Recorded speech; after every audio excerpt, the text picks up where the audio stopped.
नमस्कार, मैं राधा ठाकुर आप सभी दर्शकों का अन्नदाता के इस कार्यक्रम में स्वागत करती हूं।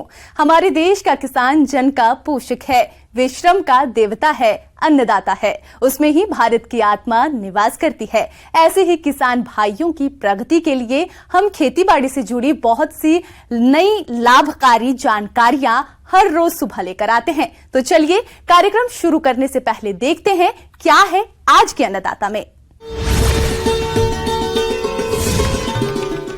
पशुओं में परजीवी की समस्या और उनका समाधान।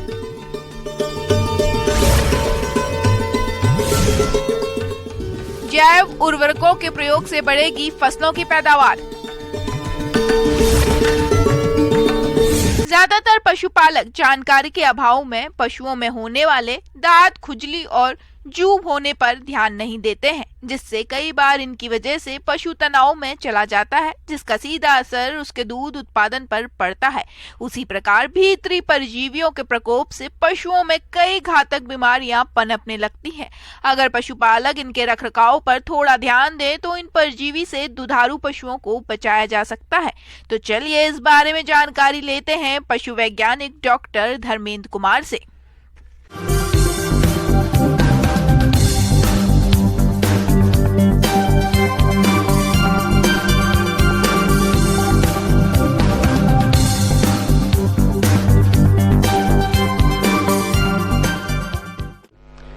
कृमिनाशक दवा का उपयोग, जिसको डिवॉर्मिंग बोला जाता है, पशुपालन में एक महत्वपूर्ण योगदान रखती है। इसका एक अलग महत्व है। चूंकि जो कृमि होता है पशु के पेट में होती है, वो क्या करता है, जो आप खाना खिला रहे हैं, जो न्यूट्रिशन दे रहे हैं उसको खा लेता है। इसके साथ साथ जानवर के अंदर ब्लड जो होती है उसको भी चूसता है, जिसके कारण अपना जानवर कमज़ोर हो जाती है। और इसके साथ साथ उसका प्रोडक्शन, मतलब दूध उत्पादन से लेकर उसकी वृद्धि सब कुछ कम हो जाती है, जो कि हिडन रहती है, आपको दिखता नहीं है।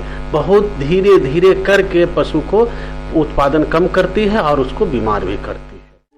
किसान भाइयों, अंतः परजीवी जैसे गोलकृमि, फीताकृमि आदि पशुओं में दूषित चारा, दाना खाने से और नदी, पोखर, तालाब का गंदा पानी पीने पर पेट में हो जाते हैं, जो पशुओं के स्वास्थ्य पर बुरा प्रभाव डालते हैं, जिससे पशुओं में कई तरह की बीमारियां होने की संभावना बनी रहती है। चूंकि बरसात के समय कृमि का प्रकोप होने की संभावना बढ़ जाती है। बरसात के समय क्या होता है कि बारिश होती है, पानी जमा रहता है, वहाँ घोंघा में कृमि का विकास होता है और वो कृमि विकसित होकर जो घास होते हैं, उसके हरे हरे पत्ते होते हैं सबसे ऊपर में, वहाँ पर जाके बैठा रहता है। अपना पशु जब चरने जाती है तो सबसे पहले उसी को खाती है, जो कि उसके पेट में जाता है और इन्फेक्शन करता है। इसलिए बरसात के समय में पतला पैखाना होने की शिकायत भी अधिक रहती है। अक्सर देखने में आता है कि हमारे कुछ पशुपालक भाई अपने दुधारू पशुओं में आने वाले बाह्य परजीवियों पर ठीक तरह से ध्यान नहीं दे पाते। इसका विपरीत प्रभाव पशु के स्वास्थ्य के अलावा उसके दुग्ध उत्पादन पर देखने में पड़ता है। ये बाह्य परजीवी पशुओं का खून चूसकर उनके स्वास्थ्य पर प्रभाव डालते हैं, जिससे पशु कमजोर और बीमार पड़ जाते हैं। तो पशुपालक को एक सलाह दी जाती है कि समय पर पशुओं को कृमिनाशक दवा देते रहें। छोटे पशु से लेकर गाभिन पशु सभी को दी जाती है। जनरल कंसेप्शन जो पशुपालक में है कि गाभिन पशु को नहीं देना है, बच्चों को नहीं देना है, ऐसी बात नहीं है। पशुओं को सभी स्टेज में कृमिनाशक दवा का उपयोग किया जाता है।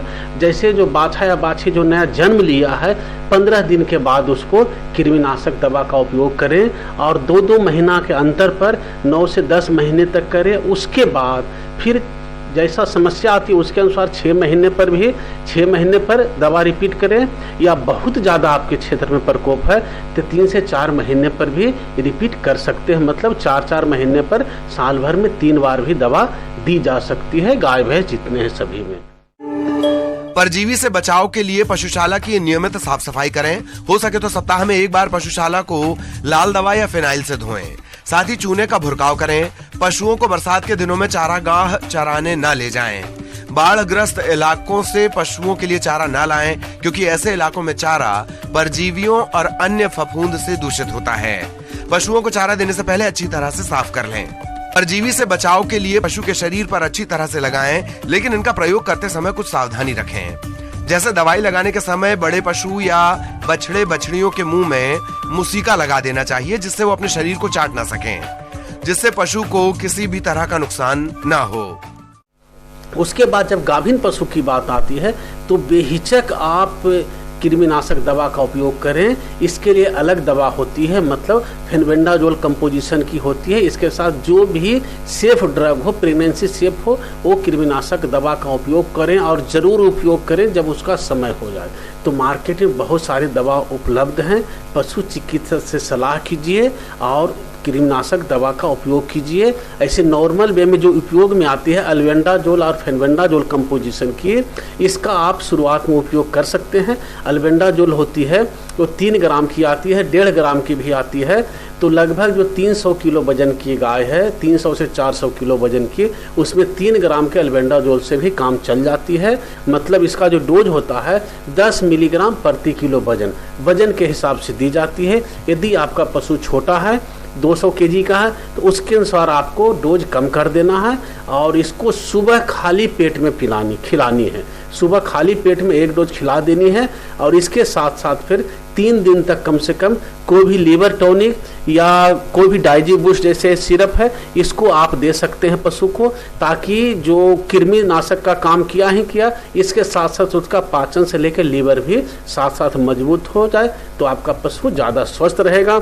इसके बाद सबसे महत्वपूर्ण बात जो आती है, अल्बेंडाजोल, फेनबेंडाजोल चाहे ऑक्सीक्लोजानाइड ये उपयोग कर रहे हैं, इसके साथ साथ साल भर में यदि 3 बार आप कृमिनाशक दवा का उपयोग कर रहे हैं, 1 बार आइवरमेक्टिन मिला हुआ या आइवरमेक्टिन से भी कृमिनाशक का उपयोग करना चाहिए। तो साल में 1 बार जरूर आइवरमेक्टिन मिला हुआ दवा उपयोग करें, जो फेनबेंडाजोल के साथ ही मिला हुआ रहेगा।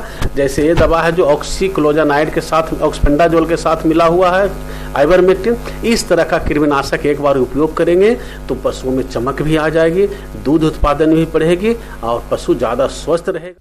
किसान भाइयों, अभी तक आपने खेती से जुड़ी हुई कुछ उपयोगी जानकारियां देखी। अब लेते हैं एक छोटा सा ब्रेक और जल्द ही लौटेंगे और कार्यक्रम में आगे भी है खेतीबाड़ी से जुड़ी महत्वपूर्ण जानकारियां, तो बने रहिए हमारे साथ।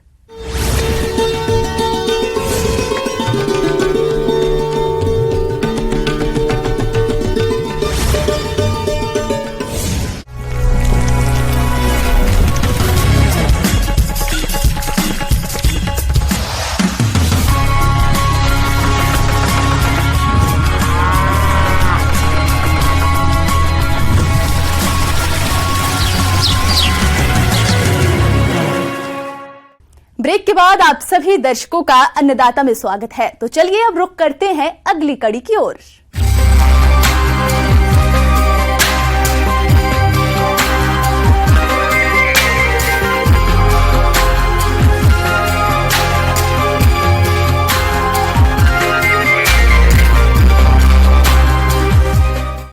बढ़ती जनसंख्या के साथ साथ आज कृषि पर उत्पादन का दबाव भी बढ़ रहा है, जिसके चलते किसान भाई रासायनिक उर्वरकों का अत्यधिक प्रयोग कर रहे हैं। इससे न केवल कृषि लागत में बढ़ोतरी हुई है, बल्कि मिट्टी की उर्वरता में भी काफी कमी हो गई है। इसलिए कृषि वैज्ञानिकों ने अनेक जैव उर्वरकों को खोज निकाला है, जिनका प्रयोग करने से कृषि लागत में कमी तो आती ही है, साथ ही मिट्टी की भौतिक दशा में भी सुधार होता है और फसल उत्पादन में भी वृद्धि होती है। तो चलिए जैव उर्वरकों के बारे में जानते हैं बिरसा कृषि विश्वविद्यालय जिला रांची के मृदा विशेषज्ञ डॉक्टर भूपेंद्र कुमार से।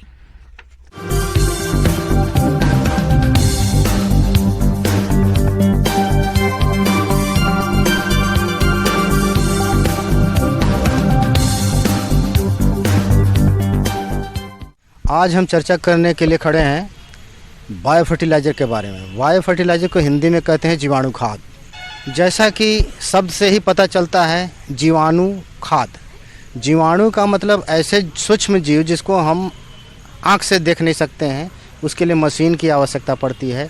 खाद जैसा कि आप जानते हैं, जैसे कि हम रासायनिक खाद डालते हैं, तो जीवाणु खाद का मतलब है कि ऐसे जीवाणु जो खाद के रूप में काम करते हैं, जो फसल में जो पोषक तत्व प्रदान करने का जो है सो माध्यम का काम करते हैं।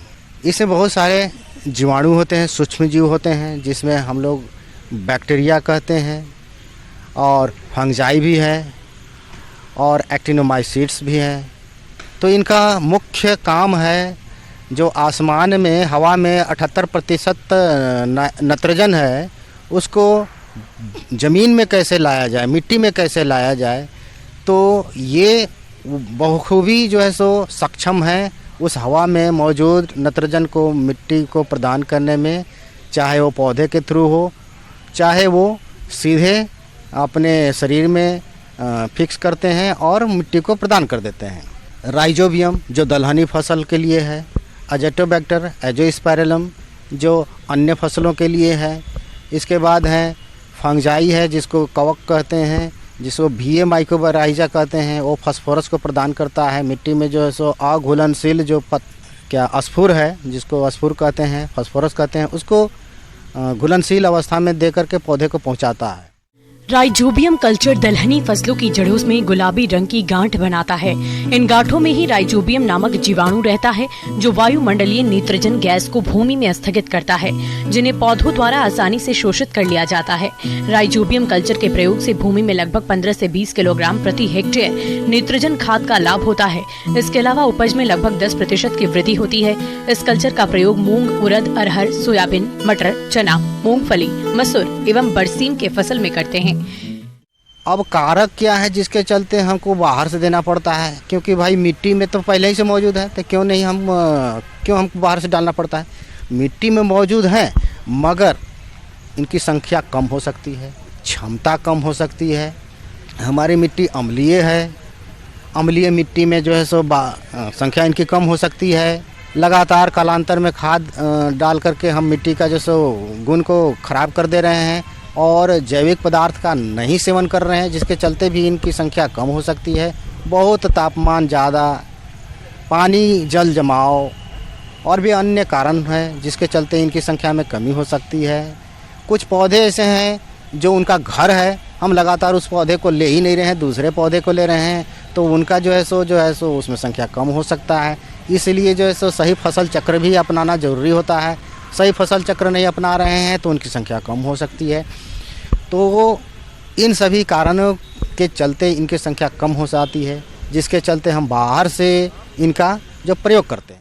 एजोटोबैक्टर कल्चर या सूक्ष्म जीवाणु भी राइजोबियम जीवाणु की तरह ही वायुमंडलीय नाइट्रोजन को भूमि में स्थापित करता है। ये जीवाणु जड़ों में किसी प्रकार का गांठ नहीं बनाते हैं।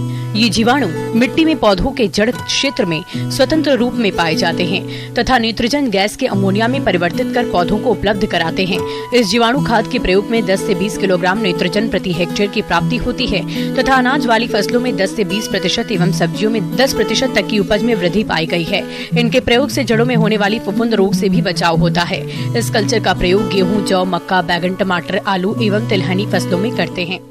समुचित मात्रा में हमारे पास जो भी है वो जैविक खाद उसका प्रयोग करें, या हमारे पास जो मौजूद पदार्थ हैं उससे जैविक खाद बनाने की जो है सो कोशिश करें। जैसे कि वर्मी कंपोस्ट हम लोग बनाते हैं। वर्मी कंपोस्ट में आपके पास अगर ज़्यादा समुचित गोबर नहीं है तो 25 से 50% तक ही गोबर का इस्तेमाल करें। बाकी जैसे खरपतवार का इस्तेमाल करके हम जैविक खाद बना लेते हैं, जिससे हमको बहुत ही जो फ़ायदा होता है और ये जीवाणु खाद का भी जो है सो हमारा जो क्षमता है वो बढ़ जाता है। अब रही बात कि भाई कितना नाइट्रोजन, कितना जो है सो कितना खाद हमको मिलेगा इनसे, तो हम इनको सब्स्टिट्यूट कहते हैं। मतलब जो कुछ पार्ट जो है सो हम इसके थ्रू जो नाइट्रोजन या फास्फोरस जो भी है अवेलेबल करा सकते हैं, तो इसमें ये काम कर सकता है। हम रासायनिक खाद के साथ साथ जैविक खाद जैसे वर्मी कंपोस्ट, FIM डालते हैं, उसी तरह से हम जैसे जीवाणु खाद का भी प्रयोग करते हैं, ताकि जैसे कम से कम 20 से 25 kg तक नाइट्रोजन हमको दलहनी फसल में मिल जाए, तथा अन्य फसलों में भी यही करीब रहता है, 20 से 30% जो है सो मिल जाए। सभी प्रकार के जीवाणु खाद से बीज उपचारित करने का तरीका एक जैसा ही है। राइजोबियम कल्चर के एक पैकेट से 10 किलोग्राम बीज को उपचारित कर सकते हैं। बीजों को उपचारित करने के लिए सबसे पहले आधा लीटर पानी में लगभग 100 ग्राम गुड़ डालकर खूब उबालें और जब इसकी चाशनी तैयार हो जाए तो इसे ठंडा करने के बाद एक पैकेट कल्चर जीवाणु खाद डालकर अच्छी तरह से मिला दें। इसके बाद बीजों को उपचारित कर सकते हैं। जिन फसलों की पौध का बिचड़ा लगाया जाता है उनकी रोपाई करने से पूर्व पौधों की जड़ों को एजोस्पर्म या एजोटोबैक्टर के घोल में डुबाकर पौधे को उपचारित किया जा सकता है। तो ये सब सारे जो है सो जीवाणु खाद हैं। अब इसको हम ये करते हैं, कल्चर में तैयार करके छोटे छोटे पैकेट में रखते हैं संरक्षित करके। तो इनका प्रयोग करना जो है सो लाभकारी होता है, जिससे जो है सो ये रासायनिक खाद पर जो खर्च पड़ते हैं, खर्च जो पड़ रहे हैं उसको हम कम करते हैं। साथ ही साथ कि जो है सो मिट्टी पर जो कुप्रभाव पड़ता है खाली खाद रासायनिक खाद से, उससे भी बचते हैं, जिससे जो मिट्टी की जो हमारी जो धरोहर है, जो सो बहुत बेशकीमती धरोहर है, इसको भी बचाए रखने में ये जीवाणु खाद हमको बहुत मदद करता है। तो किसान भाई से ये मेरा अनुरोध है कि जीवाणु खाद अवश्य प्रयोग करें, जितना संभव हो, जैसे भी संभव हो हम जीवाणु खाद का प्रयोग करें, ताकि जैसे रासायनिक खाद से हमको कुछ न कुछ राहत मिल सके। आगे और भी है खेतीबाड़ी से जुड़ी बहुत सी रोचक जानकारियां, पर यहां रुकेंगे एक छोटे से ब्रेक के लिए और जल्द ही हाजिर होते हैं।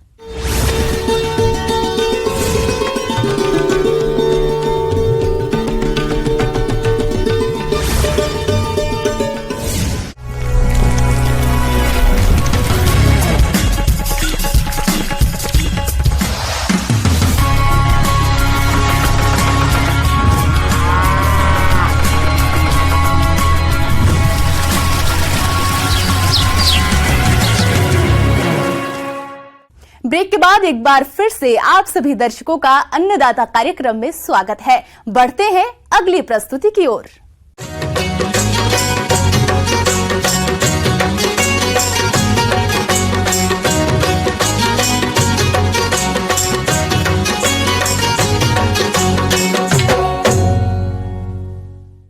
सहजन एक बहुउपयोगी पौधा है। सहजन की फलियों के साथ इसके पत्ते और फूलों का भी इस्तेमाल किया जाता है।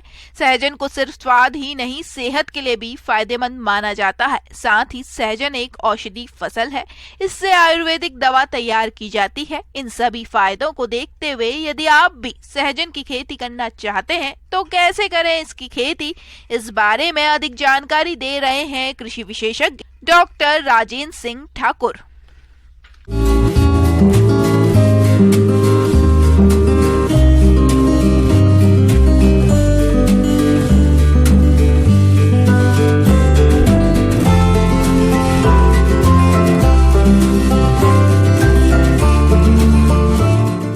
मैं आज आपको सहजन, जिसे आम भाषा में मुनगा भी कहा जाता है, की खेती और उसके पोषण के बारे में कुछ सामान्य जानकारी और उसके उपयोग के तरीकों के बारे में बताऊंगा। यह एक बहु उपयोगी पोषण से भरा हुआ एक वृक्ष है। इसकी फली, पत्तियां, पुष्प और इसकी जड़ें पोषण से भरपूर हैं। इसमें प्रोटीन प्रचुर मात्रा में होता है। इसमें कैल्शियम, फास्फोरस और अन्य तत्व जैसे बीटा कैरोटीन और विभिन्न प्रकार के तत्व पाए जाते हैं, जिनसे शरीर में भिन्न भिन्न रोगों की रोकथाम होती है। प्रजातियों का जो चयन है वो बड़ा महत्वपूर्ण है। किसी भी फसल की उत्पादन में प्रजाति है, उसका उपयोग अलग अलग प्रकार की उपयोगिता के हिसाब से किया जाता है। कि जैसे अगर हमें हाई डेंसिटी, मतलब जिसको कहते हैं सघन उत्पादन लेना है, तो PKM1 एक बहुत अच्छी प्रजाति है। दूरी के लिए लेने के लिए PKM2 और PKM3 बहुत उम्दा प्रजाति हैं। इसके अलावा ज्योति 1, ज्योति 2 नाम की 2 वैरायटियां हैं, जिनका उपयोग बहुत अच्छे से किया जा सकता है। सहजन की खेती पत्तियों और फलियों के लिए की जाती है, जिसमें फलियों का प्रयोग सब्जी और बीज उत्पादन के लिए किया जाता है और इसकी पत्तियों को सुखाकर औषधियों में प्रयोग में लिया जाता है। सहजन की खेती की सबसे बड़ी बात यह है कि सूखे की स्थिति में कम से कम पानी में भी जिंदा रह सकता है और कम गुणवत्ता वाली मिट्टी में भी ये पौधा लग जाता है। सहजन की खेती करने के लिए दोमट मिट्टी सबसे अच्छी होती है। मुनगे की खेती करने के लिए अभी जो जून का समय चल रहा है, यह एक उपयुक्त समय है। इसके लिए मुनगा की खेती 2 प्रकार से की जा सकती है। एक, खेत पर सीधे रोपाई करके, या फिर मुनगे के बीजों को छांव में छोटी छोटी पन्नियों में बीजों एक 2 बीज एक पॉलिथीन में, छोटी छोटी पॉलिथीन में रोप कर आप उसको छांव में विकसित कर सकते हैं। सहजन की खेती में अगर आप नर्सरी में उगाए पौधे का इस्तेमाल करना चाहते हैं तो 18 सेंटीमीटर की ऊंचाई और 12 सेंटीमीटर की चौड़ाई वाले पॉली बैग का इस्तेमाल करें। बैग के लिए मिट्टी का मिश्रण हल्का होना चाहिए। उदाहरण के तौर पर 3 भाग मिट्टी और 1 भाग बालू। प्रत्येक बैग में 1 से 2 सेंटीमीटर गहराई में 2 या 3 बीज को लगाएं। और फिर बरसात आने पर आप उनको गड्ढों से के थ्रू गड्ढों के द्वारा खेत में रोप सकते हैं या मेड़ पे रोप सकते हैं, या जहां आपके पास जमीन हो आप कम पौधे रोप सकते हैं, घर के उपयोग के हिसाब से रोप सकते हैं। 50 सेंटीमीटर गहरा और चौड़ा गड्ढा खोद लें और उस गड्ढे से मिट्टी को ढीले होने और जड़ को नमी ग्रहण करने में मदद मिलती है। सहजन या मोरिंगा के सघन उत्पादन के लिए एक पेड़ से दूसरे पेड़ के बीच की दूरी 3 मीटर हो और लाइन के बीच की दूरी भी 3 मीटर रखें। इसके बाद कंपोस्ट या खाद की मात्रा 5 किलो प्रति गड्ढा ऊपरी मिट्टी के साथ मिलाकर गड्ढे के अंदर और चारों तरफ डालें। ऐसा करने के बाद जो हमारे तैयार किए गए पौधे हैं जिनकी ऊंचाई 1 से 1.5 फीट या उससे कम हो, उनको उचित दूरी पर जैसे 1.5 बाई 1.5 या 2 बाई 2 मीटर की अंतर पर इनको रोपें। और बरसात के मौसम में अगर आप सिंचाई दे रहे हैं तब आप इन्हें सिंचाई दें, और अगर बरसात हो रही है तो इनके आसपास थाला ना बनाएं, इन पर मिट्टी चढ़ा के रखें, क्योंकि अगर बरसात के मौसम में जड़ों के आसपास इकट्ठा हुआ पानी तनों को छोटे छोटे पौधों के गलन कर देता है, इसलिए थाला ना बनाएं, या फिर जल निकासी की पर्याप्त मात्रा में व्यवस्था करके रखें। मोरिंगा और सहजन के पौधे को ज्यादा पानी की जरूरत नहीं होती, इसलिए पूरे तरह से सूखे मौसम में शुरुआत के पहले 2 महीने नियमित पानी दें और उसके बाद तभी पानी डालें जब इससे जरूरत हो। फसल सुरक्षा के लिए सबसे उपयुक्त है कि हम फसल में लगने वाले कीड़ों को जानें। वैसे तो सहजन के पौधे में विशेष कोई कीट या रोग का प्रभाव नहीं होता, लेकिन अगर जल भराव की स्थिति बनती है तो पौधा किसी भी स्थिति में तना गलन, जिसको हम रूट राट भी कहते हैं, हो जाता है। इससे बचाव के लिए हम जल निकास की उचित व्यवस्था करें, और अगर भराव की स्थिति बनती है तो रेडोमिल MZ 2 ग्राम प्रति लीटर पानी के हिसाब से ड्रेंचिंग करें। इसके अलावा कुछ कीट व्याधियां भी उसमें आती हैं, जिसके लिए हम नीम का तेल 5 ml प्रति लीटर के हिसाब से स्प्रे कर सकते हैं। मुनगे का पौधा 6 माह में फली देना शुरू कर देगा। पहले साल एक पौधे पर अगर अच्छी पैदावार हुई तो करीब 250 फलियां लगती हैं और इनकी लंबाई 2 फीट और वजन 100 ग्राम तक होता है, जिससे बहुत अच्छी क्वालिटी के बीज और अच्छी क्वालिटी के पत्ते प्राप्त होते हैं, क्योंकि इसके पत्ते भी बहुत पोषक होते हैं, और इसके पत्तियों को हमें जैसे हम चने की भाजी खाते हैं उस रूप से हम खा सकते हैं।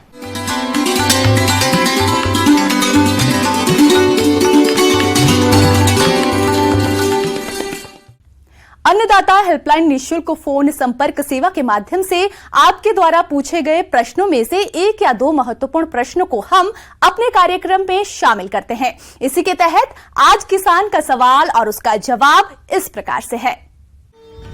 आज की अन्नदाता हेल्पलाइन में हमने जिस प्रश्न को शामिल किया है उसे पूछा है गांव इकरासी, जिला बक्सर के नरेश लाल ने। आपने हल्दी की फसल में किए जाने वाले जरूरी कार्यों पर जानकारी चाहिए, तो इसके लिए देखिए कार्यक्रम का यहाँ अंश। किसान भाइयों को अभी 1 महीना के आसपास हो रहा है, तो इसमें सबसे पहले उनको इस बात का ध्यान देना है कि हल्दी में हम सिंचाई हमेशा करते रहना चाहिए, और यह मिट्टी की किस्म पर निर्भर करता है, यानी 7 से 10 दिनों के अंतराल पर हल्की सिंचाई करते रहना चाहिए।